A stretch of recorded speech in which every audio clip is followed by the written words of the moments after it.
Hello everyone. So in our previous lecture, we had started the biodiversity and covered some topics about the biodiversity. Now we will cover some more important topics about the biodiversity. Okay, so let's begin. The first topic is protected areas. Protected areas. Okay, so what do you mean by the protected areas? Basically remember one thing.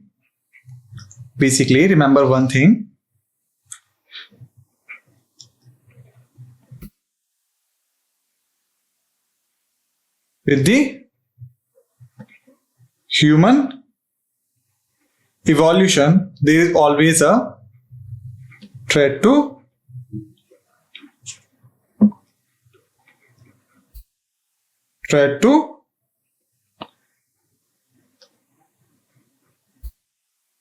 wildlife.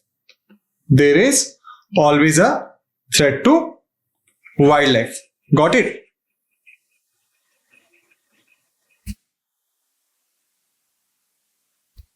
And because it is happened because of rapid industrialization,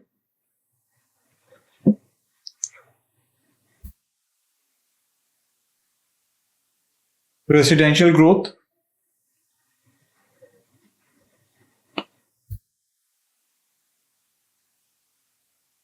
pollution, and deforestation.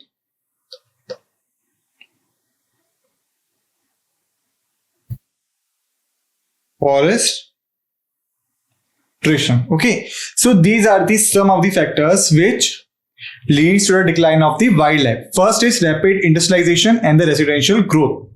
These two together requires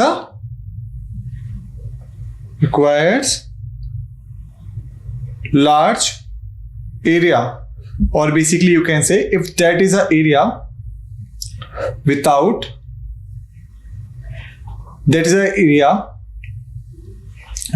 any human intervention, and we want to establish the industry, like this is an industry, okay, and if it is in that area and we want to expand it, then we have to include that area also, which once used to be an area of the forest. Okay, so due to this rapid industrialization and the residential growth, similar thing happened with the residential growth, because people required a place to live, and so that we have to occupy the area of the forest or the wildlife area. Okay, so rapid industrialization,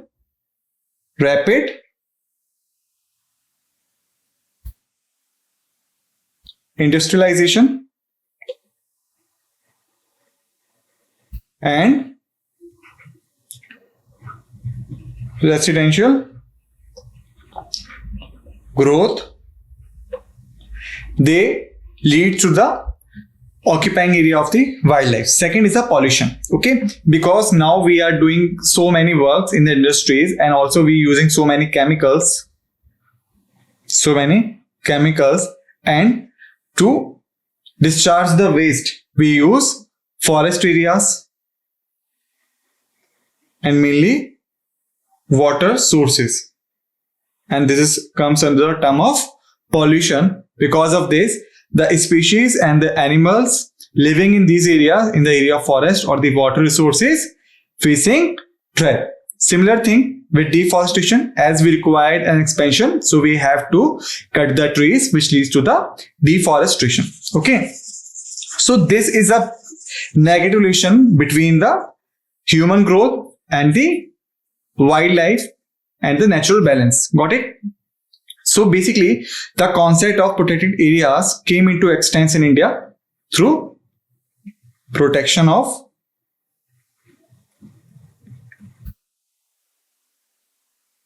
Wildlife Act 1973. Basically in the year of 1973, the Indian government passed a Protection of Wildlife Act. Okay, various provisions were provided under this act of. We will discuss this act in detail in our upcoming lectures. Till then, just remember, government had passed this act in 1973. Okay, and basically this act provides for five things. 5 things. First one is national park. Second one was wildlife sanctuary. Third was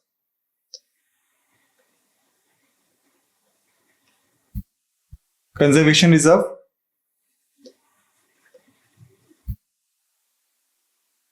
Fourth was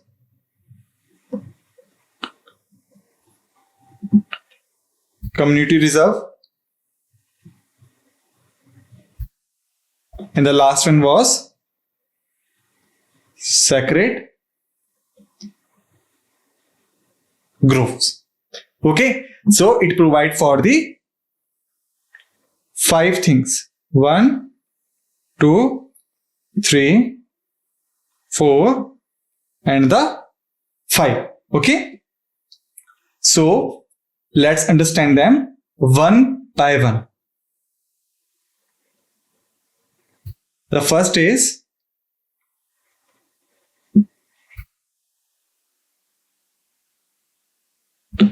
national park. Okay, it is a forest area.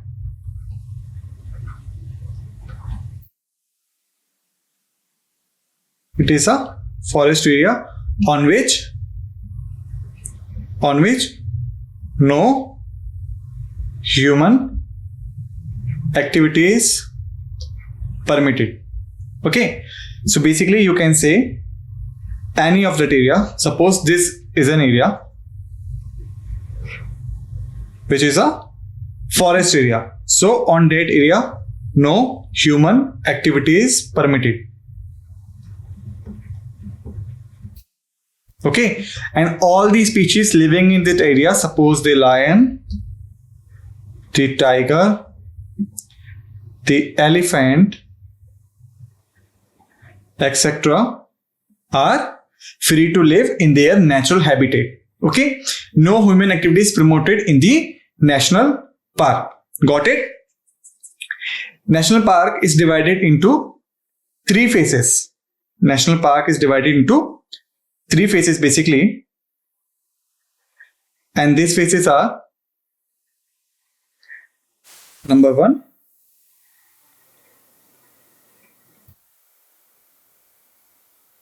core; number 2, buffer; number 3, transition. Okay, so if you ever visited any national park, then you will know there is an area where there are hotels, there are restaurants,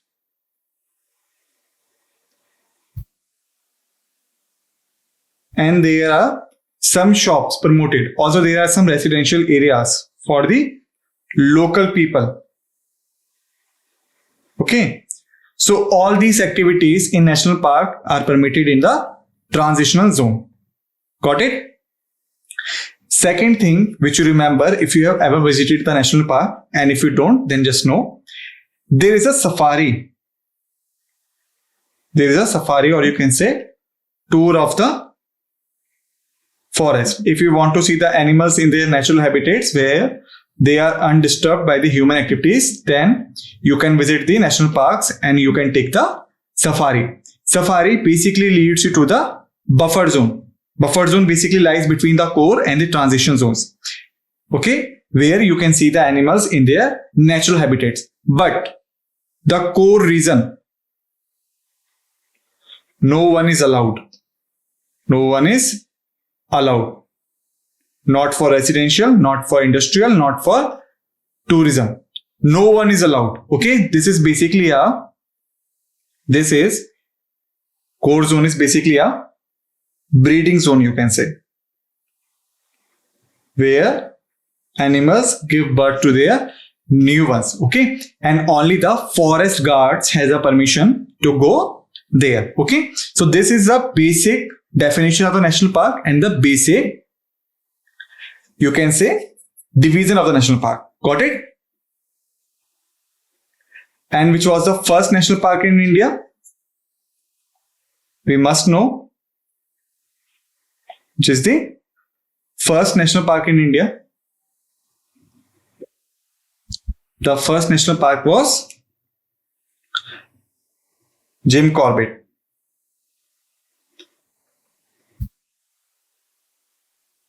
Jim Corbett opened in 1936. Okay, so this is about the national park. Now come to the next one, which was the wildlife sanctuary. Wildlife sanctuary. It is basically for some specific species. Like in national park, every species is allowed, but this is only for some specific species. Okay. So there is a basic difference between the national park and the wildlife sanctuary. National parks are basically for every species.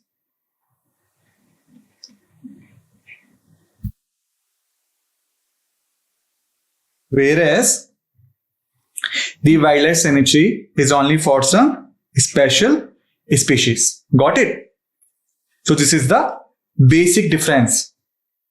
Second difference was national parks are allowed after consent of the central government. Okay, whereas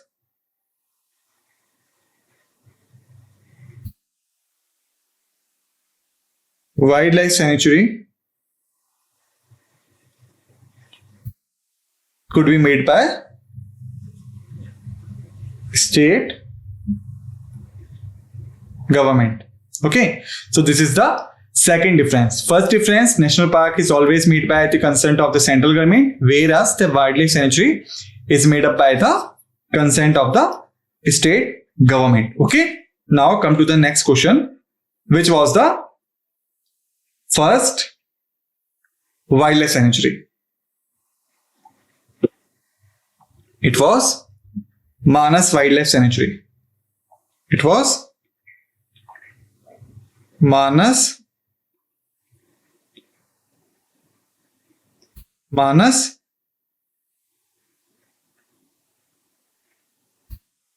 Wildlife Sanctuary. Got it? And it was famous for Assam turtles and golden langur. Got it? And lies at Assam state of India. Got it? So it is about the wildlife sanctuary. Now the next one was conservation reserves. For conservation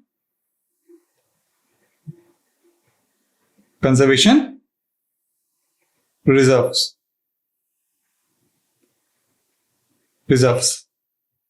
Okay. So basically conservation reserves are the nearby areas of the national parks or the wildlife sanctuaries. Wildlife sanctuaries. You can see the spelling from here also. Okay. And this is mainly made by the state government to create a buffer zone so that national parks and the wildlife sanctuary could not be hurted by the human activities. So let's take it from the example.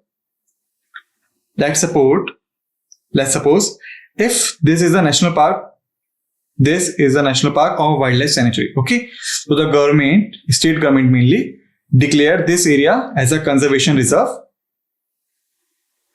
So no such industry or residential activity could be permitted here, which may have a direct or indirect impact on this national park. Got it? So this is the conservation reserves. Got it? And what maintains the conservation reserves? There is a special committee who maintain the conservation reserves. And it has a name of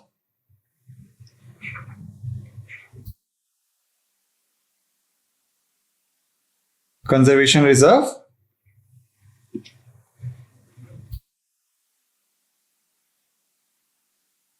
Management Committee.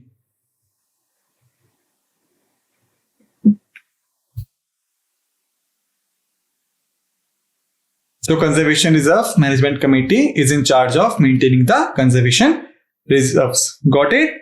Now come to our next point, which is community reserve. Community reserve basically means if a community with permission of state government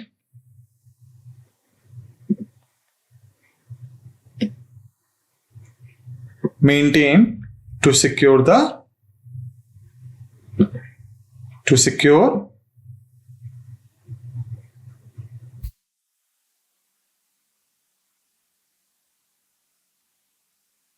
any particular species,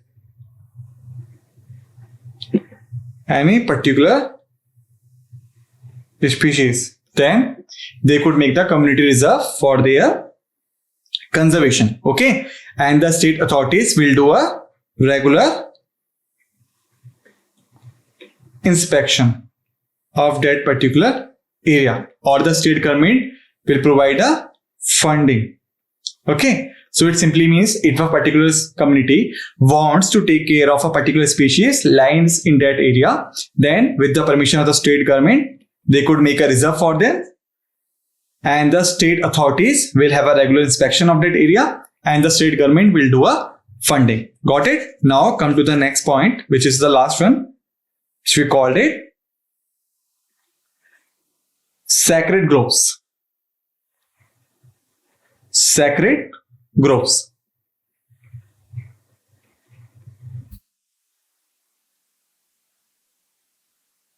They are basically a holy forest.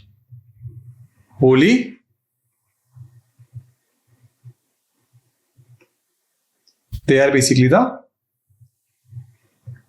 holy forest, or the forest of tribal people, as we know. And if in case you don't know, then please be aware that the tribal people have deep feeling with the forest in which they are living. Okay, so the government declared some forests as a sacred groves, so to allow the local tribes only to use the forest resources of that area. Okay, no one from the outside could go inside the forest and use the resources. Got it? So it is about the protected areas. Okay, now let's come to the next point. The country also has several UNESCO World Heritage Sites recognized for their ecological significance, such as Western Ghats, Kaziranga National Park, and the Sundarbans. Okay, so basically, India started with only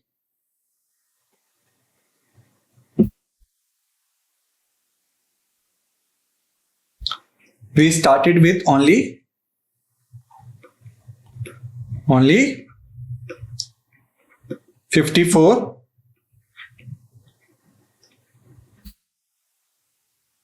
national parks. Okay, so when in the year of 1973, we launched a Protection of Wildlife Act.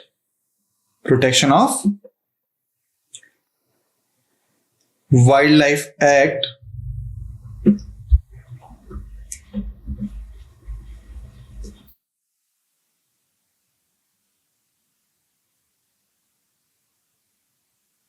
Okay, we had only 54 national parks. Only 54 national parks. Okay, but with the passage of time, We enhanced our capacity of conserving national wildlife, and today we have around 106 national park. 106 national parks in total. Okay, and their location, about their location and about their significance, we will have a separate discussion on this in our upcoming lectures. Okay, till then, remember one thing. As you can see, there is a fun animal showing this picture. This is called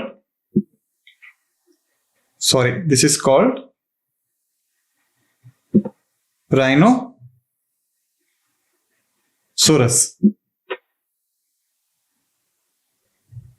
Okay, and basically in India we had a national park at Kaziranga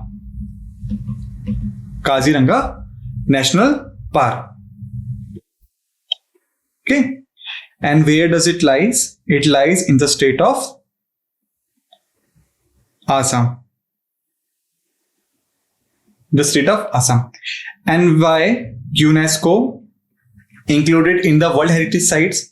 Because it is the only place for one-horned rhino. Here you can see that rhino, that particular rhino only has one horn. Okay, so you can say the one-horned rhino only found in the Kaziranga National Park, which lies at Assam. Got it? Similarly, in the case of Sundarbans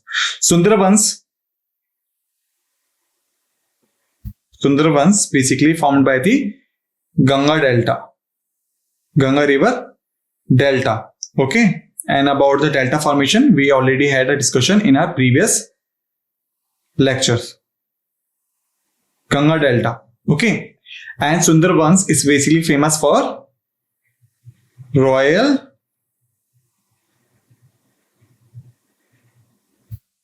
Bengal tiger. Okay, and crocodiles.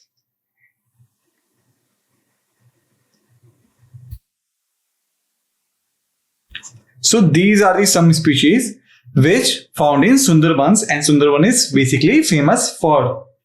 Okay, thereafter the Western Ghats. The Western Ghats are also famous for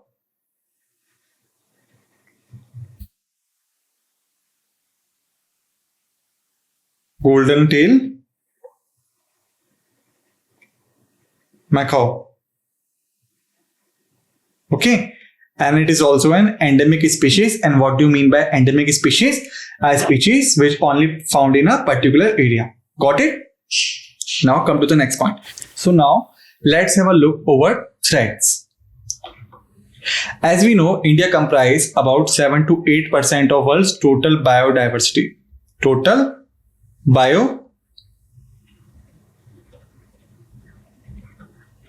biodiversity. Okay, and because of this huge amount of biodiversity, we also have the responsibility to protect our biodiversity and to fulfill our responsibility towards the nature. Okay, but the biodiversity in India facing some threats. Okay, and what kind of these threats and how we can measure it? Remember one thing, in our previous lecture we had a discussion over IUCN,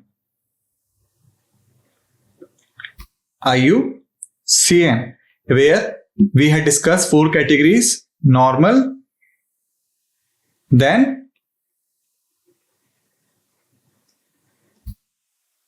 vulnerable, then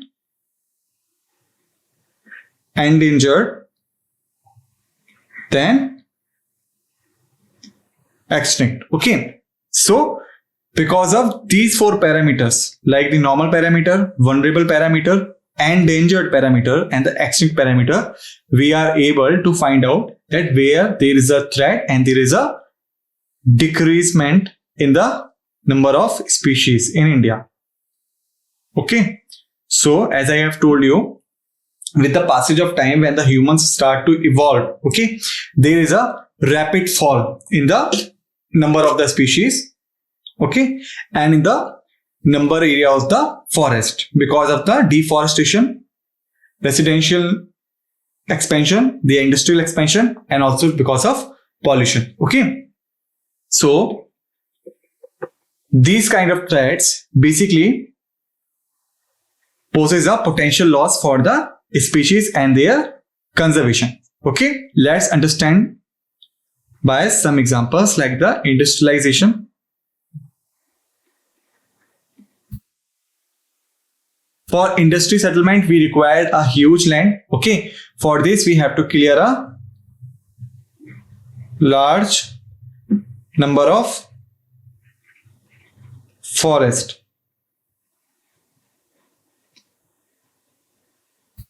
Large number of forest. Okay. So that we can settle the huge industries in the areas, which leads to the depletion of the biodiversity. Okay. Second reason was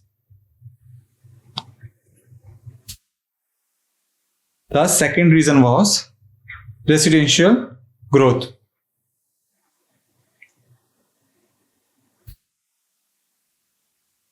With the rapid growth of human beings and the human population, we require a huge area to live on. And for this, we clear the nearby forest and the nearby trees. Nearby forest or trees on a large scales. Okay. So due to this, also the biodiversity facing various threats. Second is pollution. Basically, pollution affects the marine diversity the worst. Marine diversity the worst because many chemicals directly discharge into water. Because of this, marine biodiversity faces a great loss. Got it? And the third one was the deforestation, and deforestation is a cause root of rapid industrialization and the residential of nature. Okay. Then the conservation effects, as I have told you, in the year of 1972, we passed the Act of Wildlife Protection Act, which was implemented in the year of 1973. Okay. Which was implemented in the year of 1973. Basically. Okay. And thereafter, we also passed the Forest Conservation Act of 1980. We will have a discussion on this act in detail in our upcoming lectures. Okay. These two acts were passed, and also the NGOs, which stands for non-government organizations. Non-government organizations. And various individuals who want to conserve the environment came forward after passing of these acts, and today we have reached 54 to 106 in national park and protected areas. Okay. So here we have finished about the biodiversity. In our next lecture, we will start with the agricultural crops. Till then, thank you.